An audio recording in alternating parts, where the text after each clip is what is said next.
Welcome back, everybody, to the Dragon's Lair. My name is Wade, and this is my show, What I Watch, where I talk about the movies that I love. Obviously, today we're talking about Jurassic Park, and there's a lot to say, so let's get into it. If you haven't seen Jurassic Park, where have you been? It was a pretty big blockbuster back in the day, and where I'm from in mid Michigan, it was literally in the local theater for more than a year.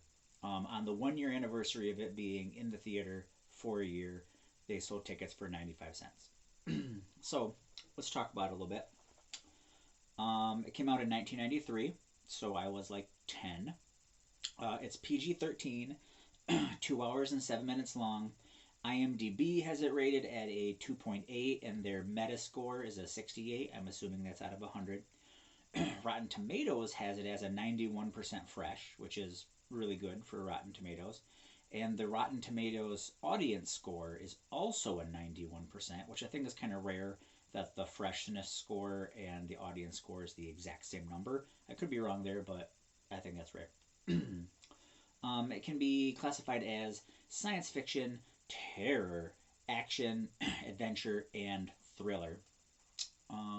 Directed by Steven Spielberg, so big name there. It's originally a Michael Crichton book, in case you didn't know that. The book ends much differently, just so you know. Came out on June 11th, 1993, and the box office gross was 415 million. I love a little piece of that. All right, so let's get into the main cast. The main cast is Mr. Sam Neill, great performance. Laura Dern, wonderful. She is great at being terrified in this movie. And Jeff Goldblum, who is just wonderfully Jeff Goldblum throughout this entire movie. Loved it. Loved it. Great actors and actresses, great performances. just fun. They've got a pretty decent side cast too that I really enjoyed. Wayne Knight, who a lot of people know only as Newman. Richard Attenborough, who I never knew of before this movie. And Sam Jackson. It's weird that to see Sam Jackson in a movie where he's not either the main character or a very important character. And I guess he's important in this movie, but what I'm trying to say is in 1993, he wasn't in everything yet. In 1993, he was like, here's this cool guy, let's use this cool guy because he's cool. And then, in my opinion, after 1993, this was a part of the rise. He had a good career before the 1990s, but the 1990s, the roles that he played, the stuff that he did, put him in everything going forward. And wonderful. I mean, all three of these guys are wonderful. Sam Jackson, just killing it always, as ever. um, there's not a bad performance in this whole movie. Even the child actors, which can be rough sometimes.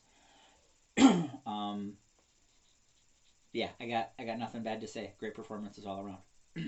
um, and it's scored by John Williams, which to me is a little bit funny to mention because John Williams has scored everything, in my opinion. But when you've seen the movie as many times as I have, and you have time to sort of listen to the score more than you're paying attention to the action, I've really come to appreciate it because John Williams is the man. Like, when it comes to scoring movies, there's like three people, and in my opinion, John Williams is at the top of that list. So, talking about the movie, the brief synopsis that I wrote.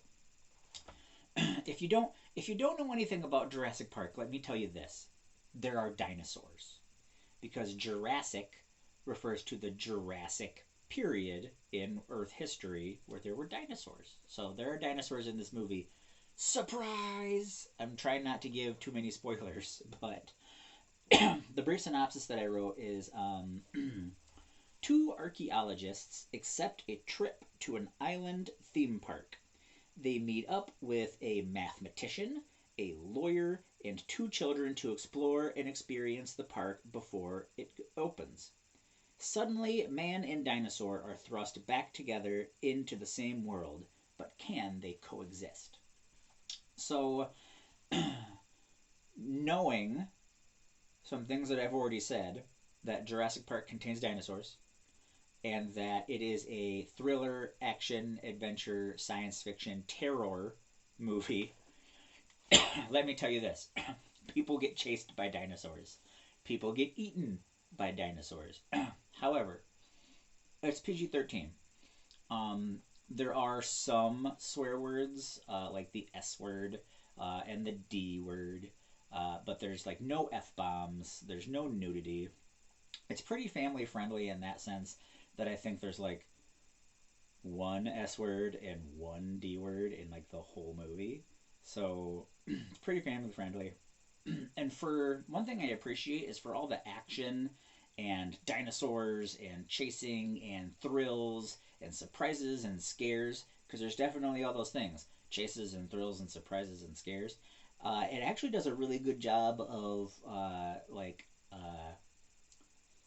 I wouldn't say hitting a home run, but definitely putting some people on base and definitely bringing some people on base in, um, as a baseball analogy. And what I mean by that is Sam Neill's character has this growth progression arc where he doesn't like children and doesn't want children, and then like he's charmed by the two children that they meet, and then he protects them and takes care of them and works with them as a team and teaches them things and learns some things from them, and that's a really positive growth arc, which I thought is a very nice feather and jewel in the cap of this science fiction thriller action movie.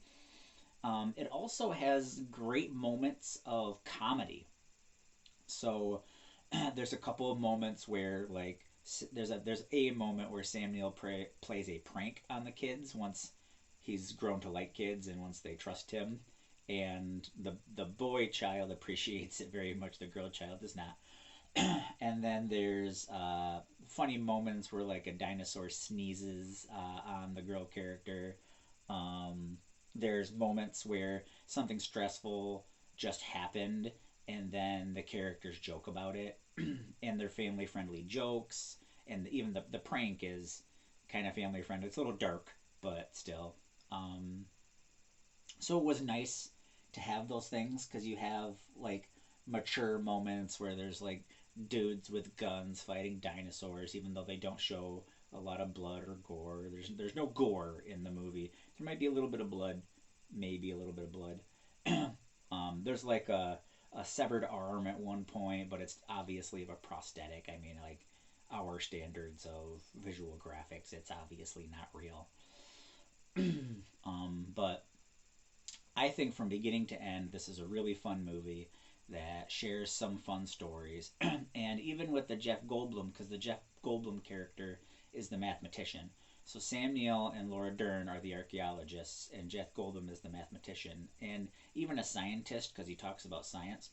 What I like about what he brings to the discussion is the ethics of science and the morals of science. And there's a great Jeff Goldblum quote in this movie that says something to the effect of, "Your scientists were so concerned whether they could do something, they never stopped to think whether they should do something."